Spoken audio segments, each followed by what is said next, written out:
Halo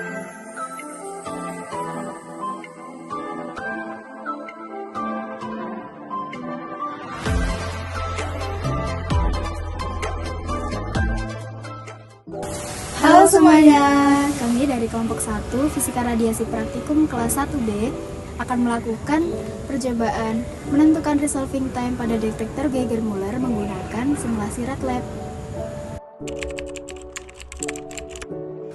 Tujuan dari praktikum ini adalah untuk menentukan resolving time pada detektor Geiger-Müller dengan menggunakan simulasi RADLAB.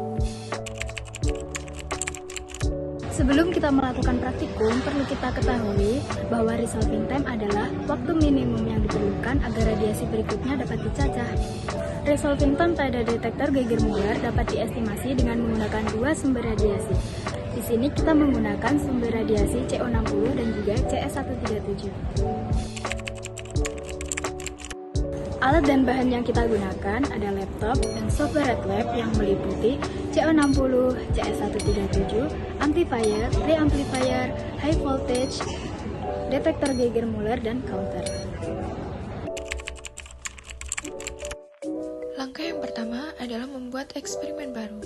Buka file RADLAB, kemudian masukkan username demo dan password demo.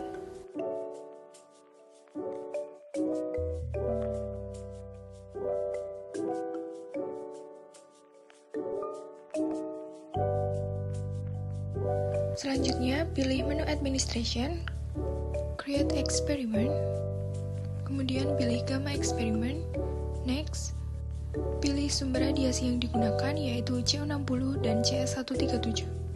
Next, pilih detektor yang digunakan yaitu Geiger-Müller. Pilih komponen yang digunakan yaitu amplifier, preamplifier, HV supplier, dan counter. Next, isi eksperimen name dengan nama eksperimen Geiger-Müller.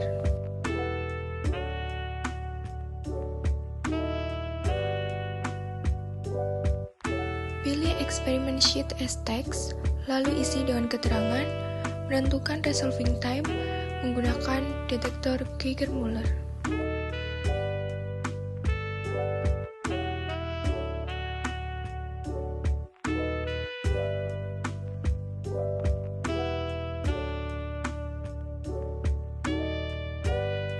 Next, pilih Finish. Langkah selanjutnya adalah pengambilan data. Pilih menu File, select Experiment, pilih eksperimen Geiger-Müller, lalu klik Select. Pilih menu Instrumen, pilih detektor Geiger-Müller dengan cara klik simbol detektor, lalu klik lembar kerja. Lakukan hal yang sama pada amplifier, preamplifier, HV supplier, dan juga counter.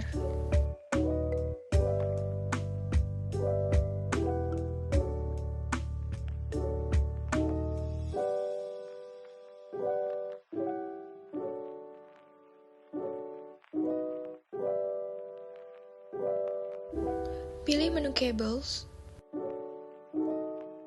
kemudian hubungan kabel sesuai dengan gambar rangkaian.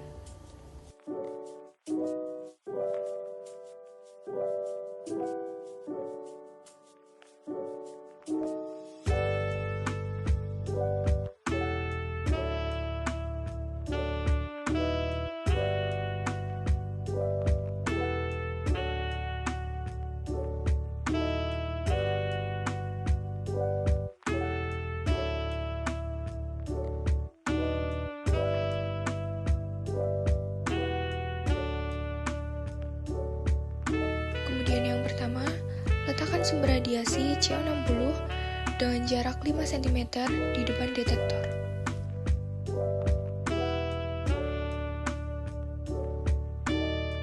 Atur tegangan menjadi 1 volt.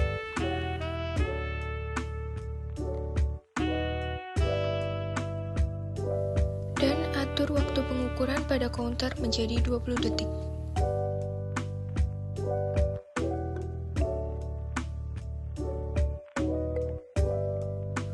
Kemudian lakukan pencacahan sebanyak 20 kali.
Kemudian yang kedua, letakkan sumber radiasi CS137 di depan detektor.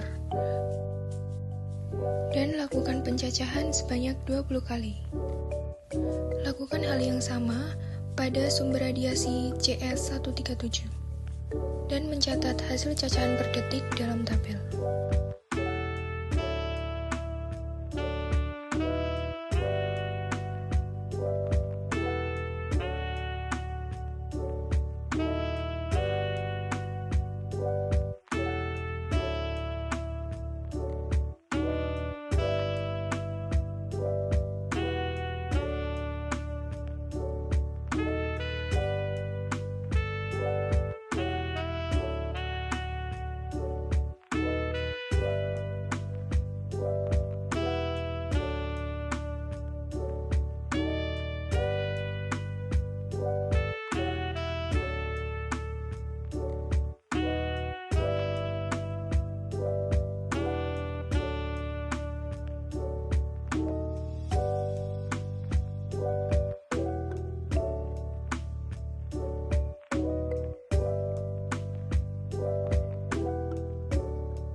Nah, dari langkah percobaan tersebut didapatkan hasil sebagai berikut.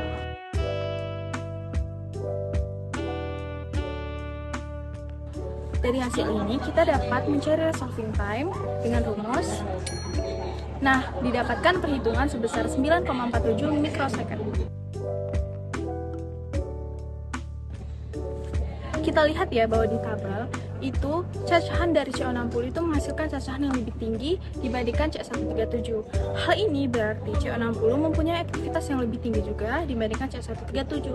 Karena dengan menerima paparan radiasi yang lebih banyak, hal ini membuat detektor harus lebih cepat dalam memproses pulsa radiasi yang datang secara berurutan. Hal ini menyebabkan CO60 memiliki resolving time lebih tinggi dibandingkan CS137.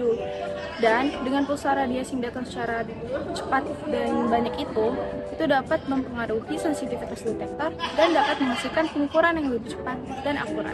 Nah, begitu pula sebaliknya, apabila kita menggunakan sumber radiasi yang aktivitasnya lebih kecil dibandingkan CO60, itu akan membuat resolving time yang didapat itu semakin besar, hasil perhitungannya akan lebih kurang tepat dan kurang akurat. Maka dari itu penting sekali bagi kita untuk mencari resolving yang sekecil mungkin agar pengukuran yang didapat lebih cepat dan lebih akurat. Berdasarkan praktikum ini diperoleh resolving time dari sumber radiasi CO60 dan CS137 yang dilakukan sebanyak 20 kali diperoleh rata-rata sebesar 9,47 mikrosecond. Kesimpulan yang diperoleh yaitu semakin tinggi aktivitas sumber radiasi yang digunakan, maka semakin cepat resolving time yang dibutuhkan. Semakin kecil resolving time, maka semakin baik dalam mencacah laju cacahan yang lebih tinggi. Saran dari praktikum ini yaitu yang pertama, sebelum menentukan jawabannya, pahami rumus dan konsepnya. Yang kedua, meneliti angka cacahan agar tidak terjadi kesalahan saat pendataan. Sekian praktikum itu dari kami, lebih dan kurang kami mohon maaf. Terima kasih telah menonton. Bye!